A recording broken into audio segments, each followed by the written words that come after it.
नमस्कार दोस्तों, वीडियो आपके लिए बहुत ही इम्पोर्टेंट होने वाला है क्योंकि जब कभी भी आप देखते हैं कि आपके रिलेटिव आपके समाज में आप जहां भी रहते हो वहां जब कोई एफआईआर दर्ज करवाती है या तो शिकायत करती है, कोर्ट थाने में जाकर केस करते हैं, वहाँ पर क्या होता है कभी कभी कुछ निर्दोष व्यक्ति का नाम दिया जाता है। जनरली आप जानते हैं, यानी वह किसी न किसी कारण से, चाहे वह पुरानी दुश्मनी हो या कोई पुराना विवाद हो, उसके चल क्या करता है वह किसी दूसरे व्यक्ति का भी नाम दे देता है।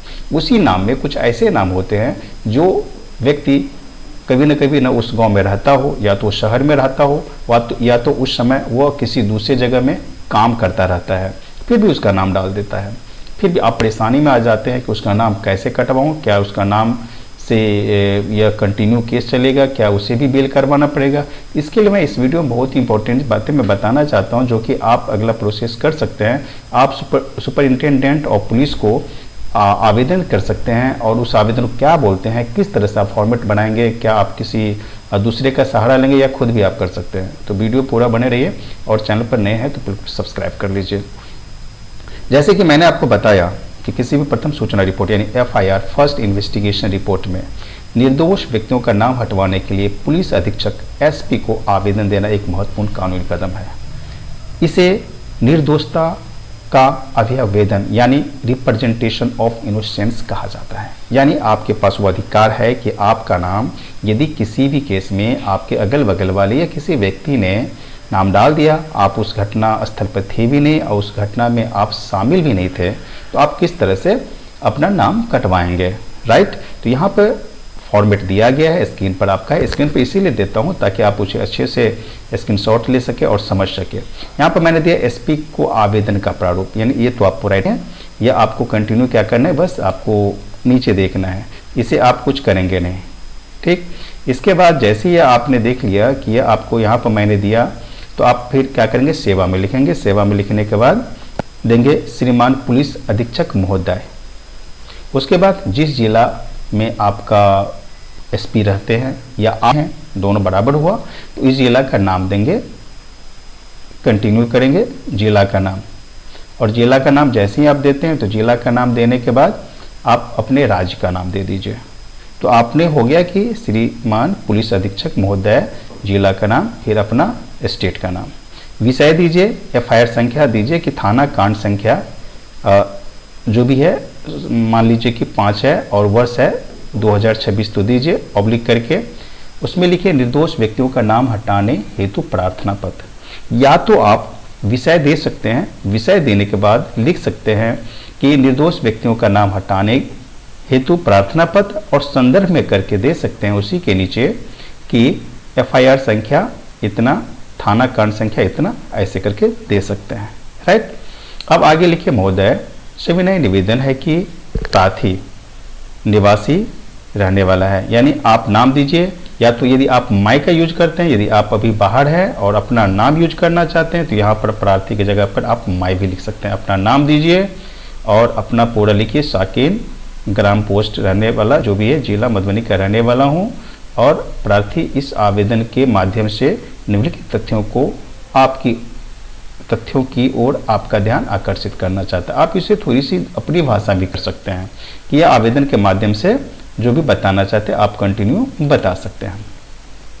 अब है कि जो आप कंटिन्यू करेंगे तो उसमें कौन कौन सा कंटेंट शामिल होगा।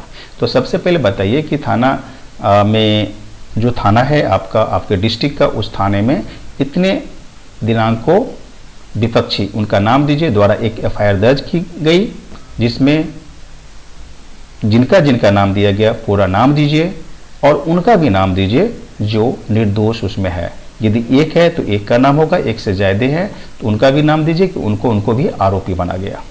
अब है कि कंटिन्यू कर सकते हैं, नहीं तो पॉइंट वाइज कीजिए। अब घटना का समय, आप कहाँ थे, इसकी बातें की जिक्र हो गया।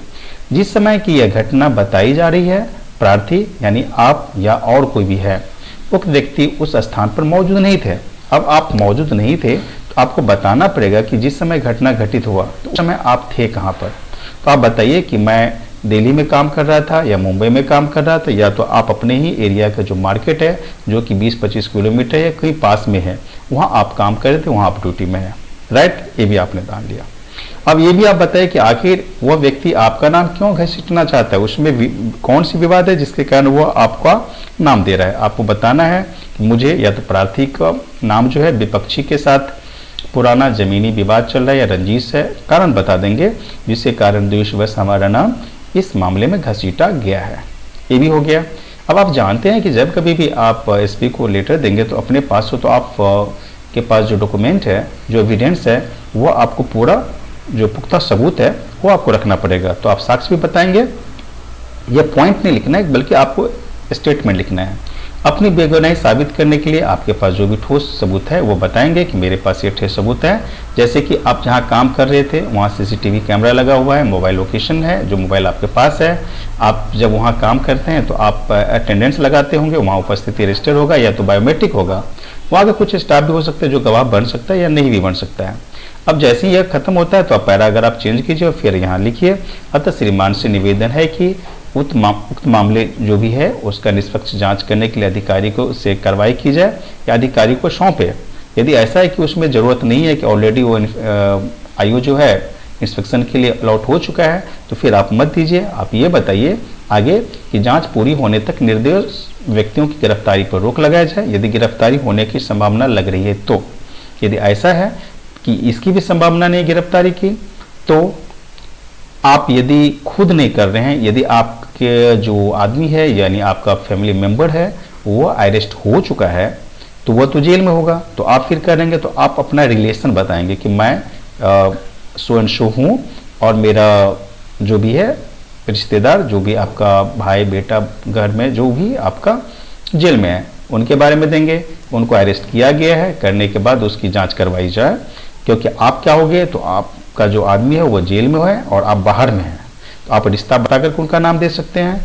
तो वहाँ पर निष्पक्ष जांच की लिए भी बोल सकते हैं और निर्दोष व्यक्तियों की गिरफ्तारी पर रोक तो नहीं, क्योंकि गिरफ्तारी हो चुकी है। तो आप उसी तरह स्टेटमेंट बनाएंगे, जो भी सेंटेंस होगा उसी तरह बनाएंगे, राइट। और यदि आप बाहर है तो ये बताएं कि यदि जांच में हम निर्दोष पाए गए तो हमारा नाम एफआईआर से बाहर करने की कृपा की जाए। इसके साथ साथ आप क्या करेंगे, उस एप्लीकेशन में आप एफआईआर कॉपी लगा दीजिए या एक ही पेज वाला लगाएंगे जिस पर एफआईआर का डिटेल हो, राइट। बेगुनाही के सबूत यानी आपके पास कोई आने जाने का टिकट है, या तो आप जहां काम कर रहे थे वहां अटेंडेंस सीट है, या तो बायोमेट्रिक का कुछ है और लॉगिन किए हैं, जो कुछ भी है आप वो प्रूफ भी दे सकते हैं और अपना आधार कार्ड दीजिए। यदि आप खुद बाहर है तो, यदि जो जेल के अंदर चला गया बेगुनाह चला गया तो उसका भी आप नाम दे सकते हैं, ताकि वो आगे जो कार्रवाई की गई है उस पर कुछ न कुछ रोक लग सके। अब बात है कि यदि सबसे पहले जब वो अंदर चला गया तो वो ज़्यादा मुश्किल हो जाता है, क्योंकि फिर केस प्रोसेसिंग में चला जाता है। लेकिन यदि वो अभी तक गिरफ्तार नहीं हुआ तो वो आसान हो जाता है, लेकिन आपको सही से जानकारी देना पड़ेगा, झूठी जानकारी आप नहीं देंगे। और यदि वो बाहर है, वो भाग रहा है, छुप रहा है कहीं से पुलिस से अरेस्ट से बचने के लिए, तब आप उसका नाम दे करके इस तरह से पूरा कर सकते हैं। नीचे में आप लिखेंगे श्रीमान का आभारी या तो भवदीय जो भी है, उसके बाद अपना नाम और साइन करेंगे, अपना मोबाइल नंबर देंगे और आज का दिनांक यानी जिस डेट में आप एसपी साहब को दे रहे हैं। अब बात है जो कि कुछ महत्वपूर्ण बातें हैं जो कि आपको ध्यान रखना है। जब कभी भी आप एसपी साहब के ऑफिस में आवेदन जमा करते हैं नाम छंटवाने के लिए निर्दोष व्यक्ति का, क्योंकि मेरा टॉपिक ही है कि निर्दोष व्यक्ति का यदि एफआईआर में नाम दिया गया तो आप किस तरह से उसका नाम हटवाएंगे, या तो उसको केस से नाम कटा लेंगे, राइट।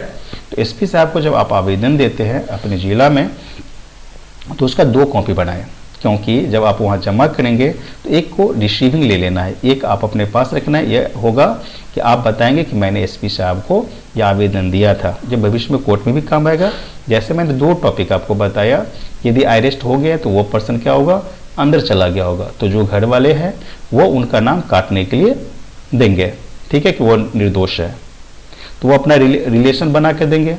एप्लीकेशन में हेडिंग टॉपिक सब इसी तरह रहेगा, लिखने का भी तरीका यही होगा, बस उसका जो सेंटेंस है वो आपको ऐड करना पड़ेगा।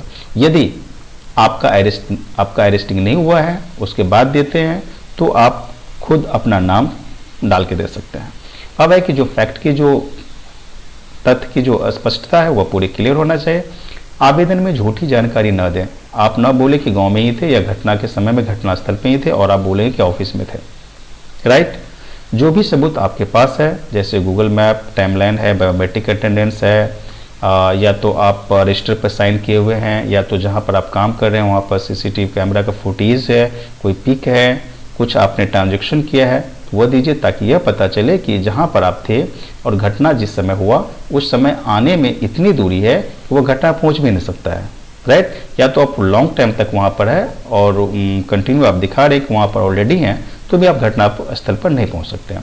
अब नेक्स्ट जो स्टेप है वह क्या होगा, यदि एसपी साहब जो है ऑफिस में राहत नहीं मिलती है, वहाँ पर आप देते हैं, तो आप फिर हाई कोर्ट में सेक्शन 482 सीआरपीसी की और नई बीएनएस के तहत जो है जाकर के आप एफआईआर क्वेश्चन की भी याचिका डाल सकते हैं। ये तो हो गया एफआईआर क्वेश्चन की, लेकिन मैंने जो टॉपिक था मेरा वह था मेन कि आप यदि निर्दोष है और आपका नाम किसी ने यदि एफआईआर में दे दिया तो आप किस तरह से एसपी से नाम खटवा सकते हैं। यानी आप अपने निर्दोषिता की पूरा प्रूफ के साथ बताएंगे कि मैं घटनास्थल पर उस समय नहीं था, और इसके बाद भी किसी कारणवश पुरानी रंजिश या जमीनी विवाद के कारण आपका नाम दिया गया। उम्मीद करता हूं कि यह वीडियो आपके लिए बहुत ही महत्वपूर्ण हुआ होगा।